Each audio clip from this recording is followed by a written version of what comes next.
dia, meus amados irmãos, que a graça, que a paz do nosso Deus, de nosso Pai celestial, nosso Pai maravilhoso, misericordioso, possa abundar em nossas vidas, de maneira que a cada dia a sua glória se manifeste em nós, como foi na face do nosso Senhor e Salvador Jesus Cristo, que a gente possa resplandecer esse amor e essa misericórdia que Ele tem por nós para o mundo. Meus amados, chegamos hoje, à quinta-feira, o estudo aqui da nossa lição, onde nós vamos examinar as perguntas 9 e 10 da lição. Portanto, antes de começarmos a análise dessas perguntas, vamos rapidamente aqui recapitular o que nós vimos ontem na quarta-feira, quando o apóstolo Paulo disse de uma maneira quase que poética, né, muito profunda espiritualmente, afirmar que já havia sido escrito pelos profetas que olho nenhum havia visto, ouvido nenhum havia ouvido, nenhum ouvido havia escutado, né? E nenhuma mente era capaz de imaginar o que Deus, né, tem preparado para o ser humano, né? Mas que Ele tem revelado espiritualmente ao coração, como havia revelado, né, a Paulo no Espírito, né? Paulo disse até que foi arrebatado em Espírito. 14 anos passados, a partir do momento que ele estava escrevendo ali, em que foi arrebatado ele usou o termo terceiro céu, e lá viu coisas que ele não era incapaz de descrever. Ouviu palavras tão inefáveis que o dicionário humano era incapaz de entender, de dizer. É por isso que ele diz aqui, né, que Deus, pela fé, pelo seu Espírito, né, revelando aos homens de fé essas coisas maravilhosas, né, algo transcendental. E aí ele conclui, na 8ª pergunta, dizendo que como é que ele faz isso? Ele não faz como uma tela de TV, mostra ali um filme, não.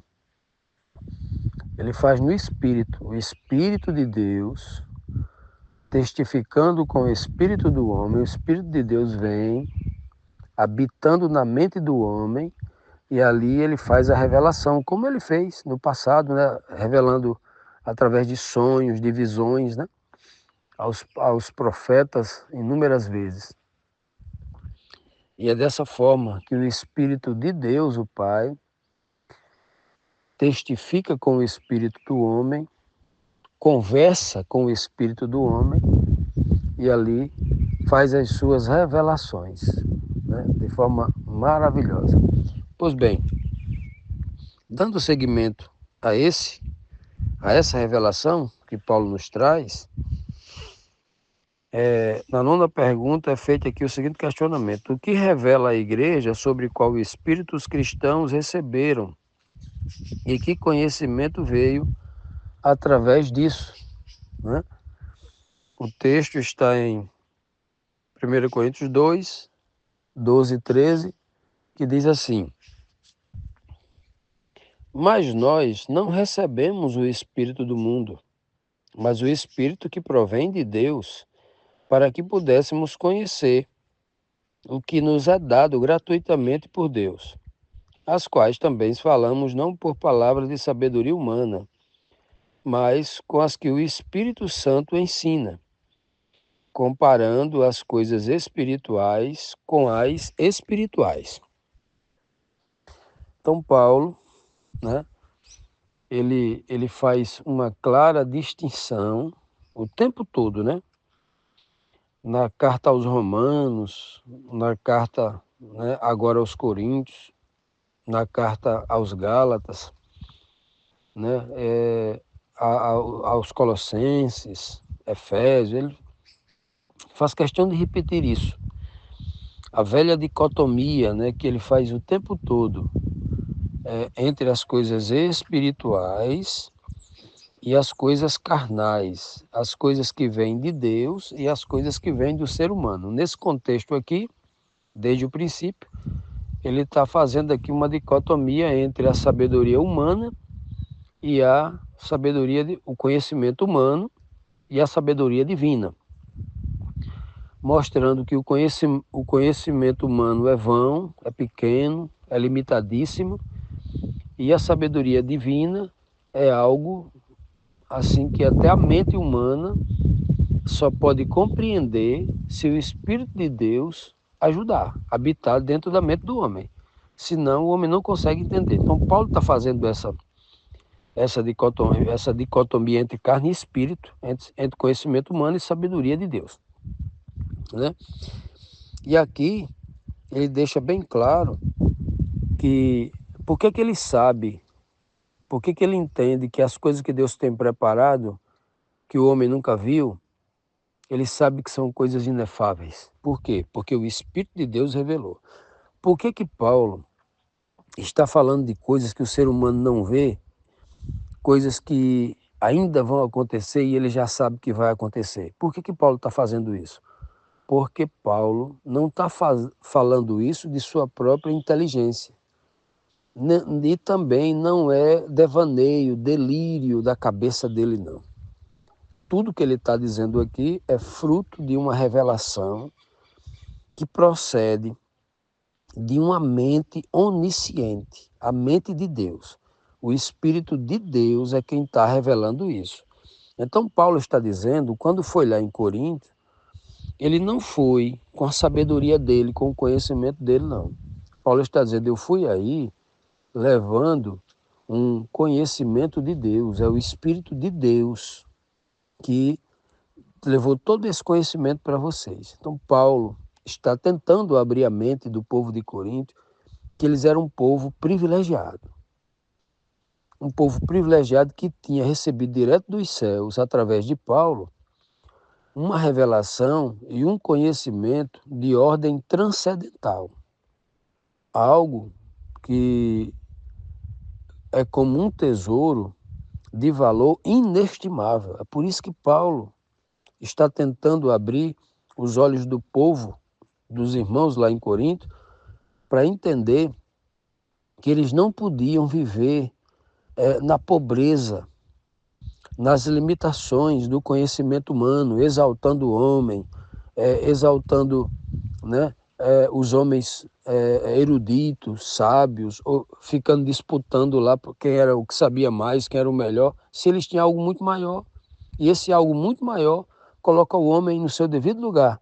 O homem tem que ser humilde, sabendo que toda sabedoria vem de Deus e que ele não é nada. Continuando, meus amados, vamos agora para a nossa 10ª pergunta, que nos traz aqui o seguinte questionamento. O que o homem carnal, ou homem natural, né, como Paulo fala muito, não consegue compreender? E por qual razão ele não consegue compreender? O que o homem espiritual consegue, diferentemente do homem natural, do homem carnal. O texto de 1 Coríntios 2, 14 e 15 diz assim: Ora, o homem natural não compreende as coisas do Espírito de Deus porque lhe parecem loucura e não pode entendê-las porque elas se discernem espiritualmente. Mas o que é espiritual discerne bem tudo, e ele de ninguém é discernido. Então, eu, na verdade, gosto muito dessa linguagem do apóstolo Paulo. Eu amo essa linguagem, chama-se linguagem espiritual. O homem espiritual, ele consegue entender as coisas do espírito, né? O homem espiritual, o que seria homem espiritual? Ora, se todo homem é feito de carne e osso, se todo homem é carnal, né? É um homem, o homem espiritual é aquele que controla a carne nele. O homem carnal é aquele que vive como um animal, ele é instinto, ele é instintivo.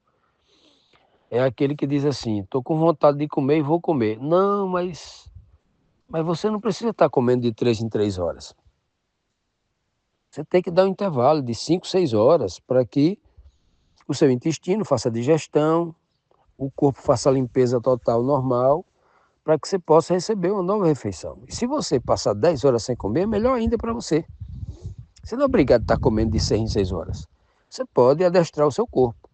Ah, o meu corpo está pedindo incontrolavelmente por relação sexual, já que eu sou um homem casado e estou há 3, 4 meses distante da minha família, tal, está pedindo. Então, assim, como meu corpo está pedindo, eu não consigo me controlar, eu tenho que dar de comer a minha carne, então eu vou procurar qualquer pessoa para manter uma relação sexual. Então, o homem carnal, ele cede a esses instintos carnais.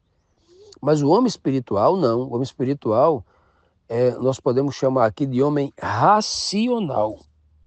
O próprio Paulo vai usar esse termo racional, né? Paulo vai usar esse termo, por exemplo, lá em Romanos, capítulo 12, verso 1.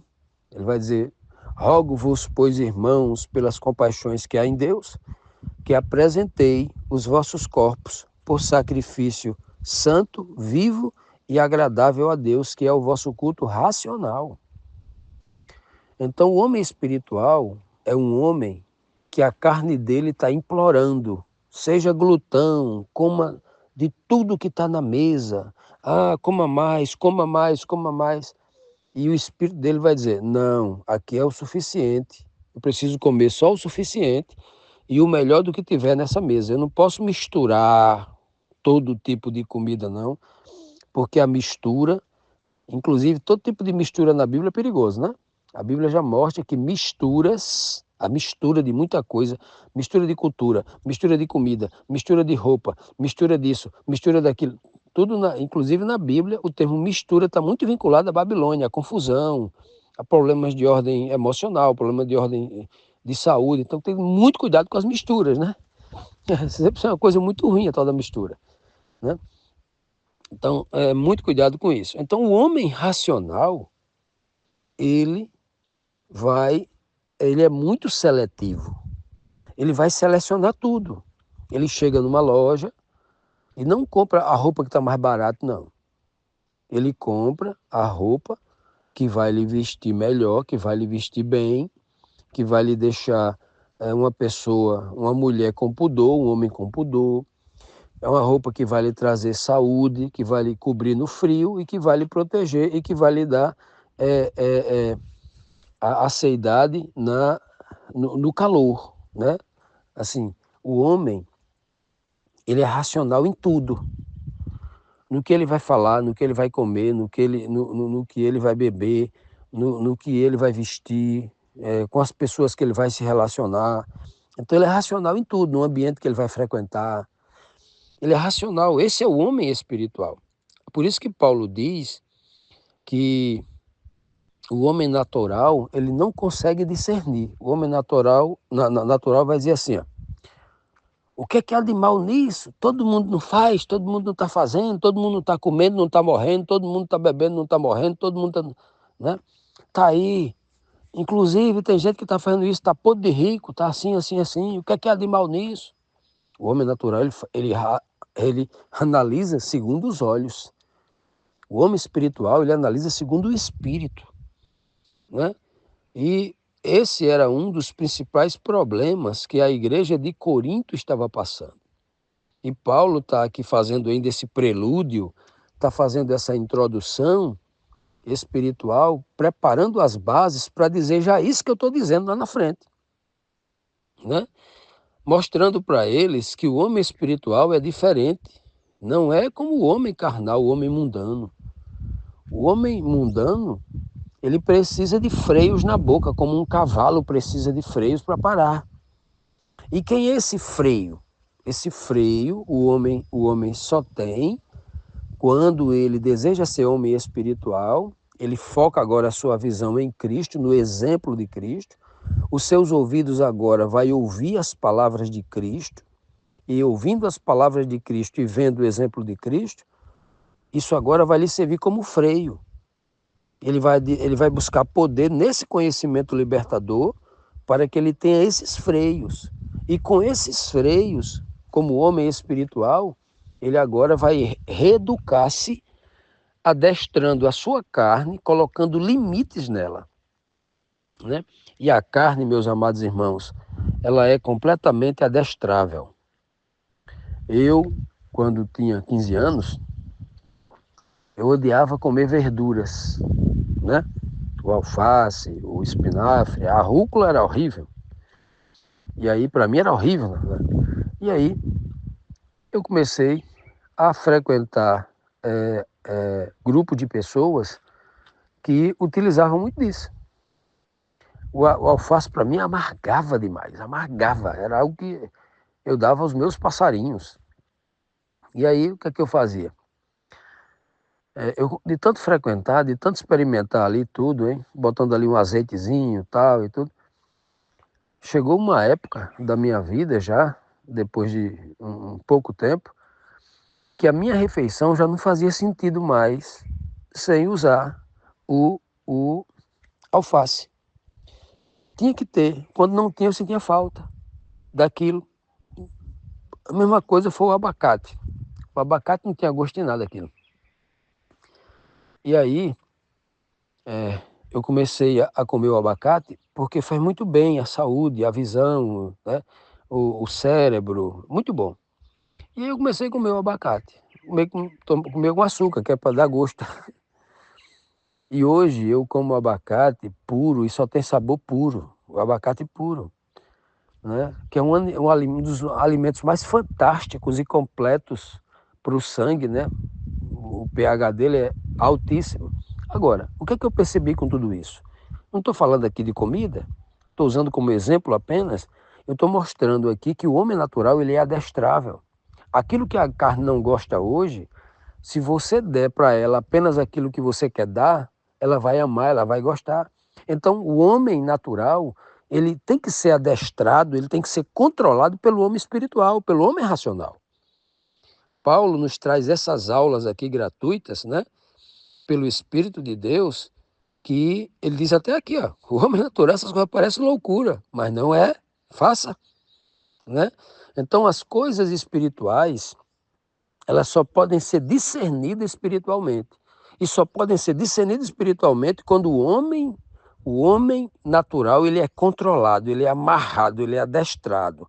Porque senão, se esse homem natural estiver solto, ele é um perigo. Um perigo para ele mesmo.